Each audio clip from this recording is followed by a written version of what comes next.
Il était une fois, dans un lointain pays d'Orient, un charpentier nommé Ali Baba, qui vivait pauvrement avec son épouse.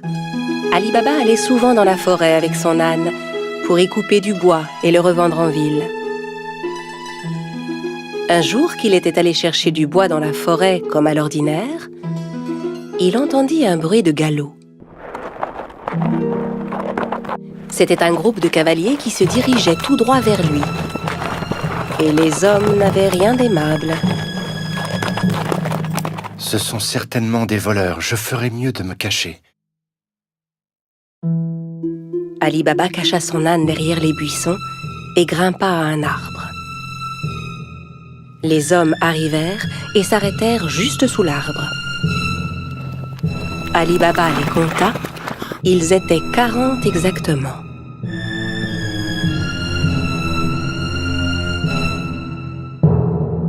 Les hommes déchargèrent les lourds sacs que portaient leurs chevaux. Et Ali Baba comprit alors que ces hommes étaient bien des voleurs. Le chef de la bande se dirigea vers un énorme rocher devant lequel il se mit à crier. « Sésame, ouvre-toi !»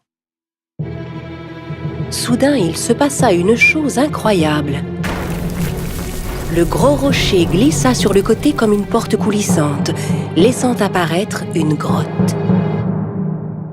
Les voleurs entrèrent un par un en portant leurs gros sacs. Quand le dernier fut entré, la porte se referma automatiquement. Ali Baba était médusé par ce qu'il voyait. Au bout de quelques instants, le rocher s'ouvrit à nouveau et les voleurs ressortirent de la grotte. Quand le dernier fut dehors, le chef se tourna vers la porte et ordonna « Sésame, ferme-toi !» Le gros rocher se referma aussitôt et les cavaliers se remirent en selle et s'éloignèrent. Ali Baba descendit de son arbre et s'approcha à son tour du rocher. Il lança les mots qu'il avait entendus. « Sésame, ouvre-toi !» La porte s'ouvrit dans un grand bruit. Ali Baba entra d'un pas hésitant. Il fut ébloui de ce qu'il vit. La grotte était remplie d'or, d'argent, d'étoffes rares, de diamants et de pierres précieuses.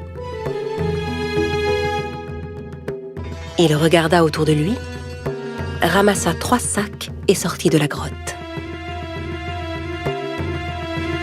Puis il se retourna vers le rocher et lui adressa les mêmes mots que le chef des voleurs. « Sésame, ferme-toi !»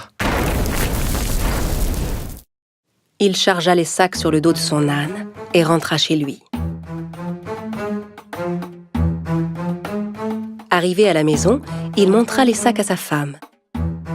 Elle n'en croyait pas ses yeux et pensa qu'Ali Baba avait volé les sacs. « Où as-tu trouvé tout cet or ?» Ali Baba lui raconta alors tout ce qui s'était passé. Elle était si heureuse. Ils se mirent ensemble à vider les sacs. « Aide-moi à compter ça. Je veux savoir combien d'or nous avons. » Non, creusons plutôt un trou pour y enterrer cet or. « Va creuser le trou, j'irai demander une tasse à mesurer à ton frère Cassim. » Cassim, le frère d'Ali Baba, était un riche marchand, mais c'était un homme très cupide. Il n'avait jamais aidé Ali Baba, qui mit sa femme en garde. Très bien, mais ne lui parle surtout pas de l'or. Personne ne doit savoir. La femme se rendit chez Cassim pour lui emprunter une tasse à mesurer. Sachant qu'ils étaient très pauvres, Cassim lui demanda « Que veux-tu faire de cette tasse? Tu n'as pas d'argent à mesurer ?» La femme inventa alors un mensonge. Bien sûr, Cassim n'en crut pas un mot. Il mit discrètement un peu de miel sous la tasse avant de la confier à l'épouse d'Ali Baba. La femme rentra chez elle avec la tasse et commença à mesurer l'or. Puis, quand ils eurent compté tout leur or, Ali Baba alla l'enterrer dans un grand trou. Quand tout l'or fut bien enterré, la femme d'Ali Baba rapporta la tasse chez son beau-frère. Elle n'avait pas remarqué que de l'or était resté collé sous la tasse. Quand Cassim reprit la tasse, il vérifia aussitôt dessous. En voyant que de l'or y était collé, il fut stupéfait.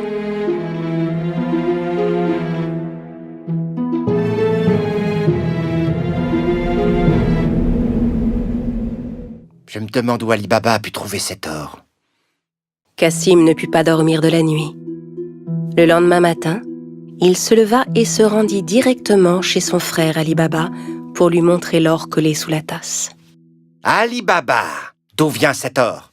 Je croyais que tu étais pauvre. Où l'as-tu trouvé? Ali Baba lui raconta tout et le pria de n'en parler à personne d'autre. Si tu ne me dis pas où se trouve cette grotte, je dirai aux voleurs ce que tu as fait. Mais, Cassim... Ali Baba savait que Cassim ferait ce qu'il disait. N'ayant pas d'autre choix, il conduisit son frère à la grotte. La grotte est juste derrière ce rocher. Maintenant, allons-nous-en d'ici. Les voleurs ne vont pas tarder à revenir. Ali Baba et Cassim rentrèrent chez eux, mais Cassim ne cessait de penser à la grotte. Il prit 2 chevaux avec lui et retourna à la grotte aussitôt. Arrivé devant l'entrée, il récita les mots qu'Ali Baba lui avait indiqués. « Sésame, ouvre-toi » Le gros rocher se mit à bouger et la grotte s'ouvrit. Cassim n'en croyait pas ses yeux. Il était fasciné par le spectacle qui s'offrait à lui, hypnotisé par tout l'or qui brillait. Le plus vite possible, il commença à remplir les sacs qu'il avait apportés avec tout l'or qu'il pouvait. Quand tous ces sacs furent pleins, il retourna vers la sortie. Mais la porte s'était refermée. Et malheureusement, il avait oublié les mots qu'il fallait dire. Il essaya toutes sortes de formules pour ouvrir la grotte. « Porte, ouvre-toi Rocher, ouvre-toi Grotte, ouvre-toi » Mais quels que soient les mots, la porte restait fermée. Cassim commença à paniquer. Il chercha une autre porte, mais n'en trouva aucune. Au bout d'un moment, les voleurs revinrent à leur grotte. Quand ils virent les chevaux de Cassim, ils se méfièrent et sortirent leurs épées. « Sésame, ouvre-toi »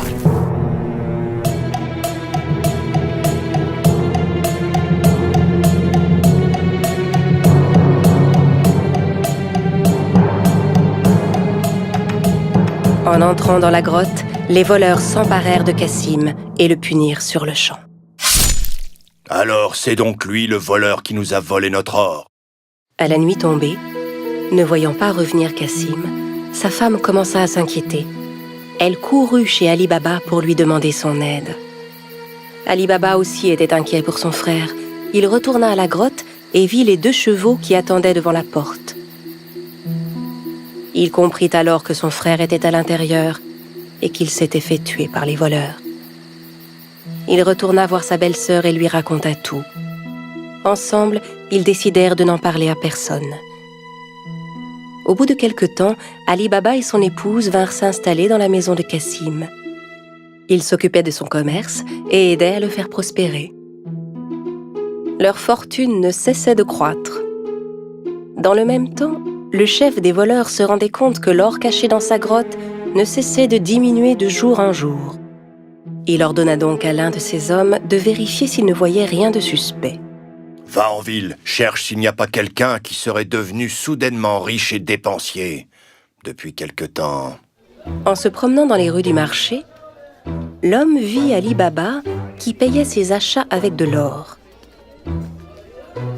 Il le suivit jusque chez lui.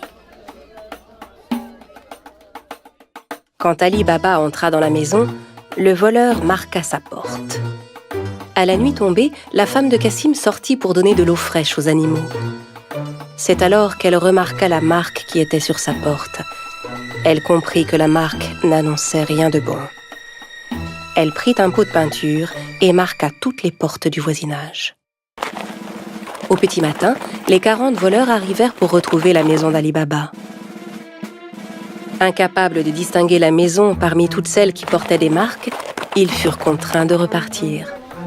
Mais le chef était bien décidé à retrouver Ali Baba. Il se déguisa et alla rôder du côté du marché. Il finit par retrouver Ali Baba et le suivit jusque chez lui. Quand il frappa à la porte, Ali Baba vint lui ouvrir. « J'ai fait un long voyage. J'ai rapporté des jarres d'huile d'olive. On dit que vous êtes le marchand le plus riche de la région. Peut-être voudriez-vous en acheter ?» Ali Baba invita le chef des voleurs à venir dîner le soir même, pensant avoir affaire à un marchand. Le voleur apporta avec lui 40 jarres d'huile d'olive chez Ali Baba. Ali Baba avait demandé à ses servants de préparer un bon dîner pour son hôte. Ali Baba proposa à son invité de passer la nuit chez lui, ce que, bien sûr, il accepta sans hésiter. Tandis qu'Ali Baba et le voleur étaient attablés pour dîner, la femme de Cassim voulut s'approcher des jarres d'huile d'olive pour voir. C'est alors qu'elle entendit des bruits étranges. « On sort maintenant ?»« Non, pas encore. » En entendant que c'étaient les voleurs qui étaient dans les jarres et non pas l'huile, elle comprit que c'était un piège.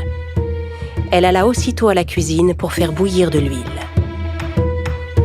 Puis elle revint verser de l'huile bouillante dans chacune des jarres. Les voleurs ébouillantés s'efforçaient de garder le silence.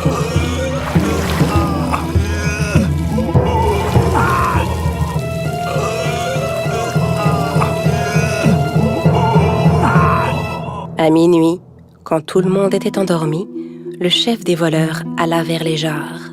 « Vous pouvez sortir maintenant. » N'ayant aucune réponse, il appela à nouveau.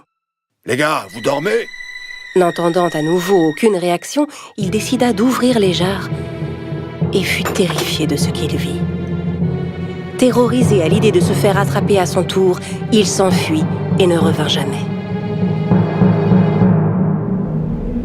Le lendemain matin, la femme de Cassim raconta à Ali Baba ce qui s'était passé.